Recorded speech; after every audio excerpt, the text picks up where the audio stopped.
Hi there, I'm Amanda, and in this video, we're going to show you how to replace the drives on a SanDisk Professional G-Raid mirror.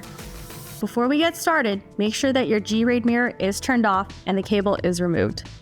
Let's begin by accessing the internal drives. First, locate the two positions marked with 3 raised dots on the upper corners of your front cover.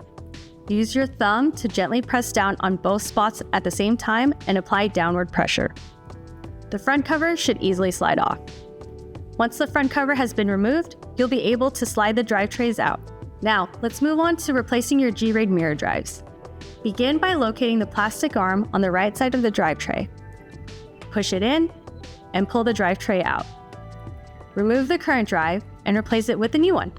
Now gently slide the drive tray back in until you hear the plastic arm click back into place. Replace the front cover by gently pushing it back into place. Now you can power your device back on.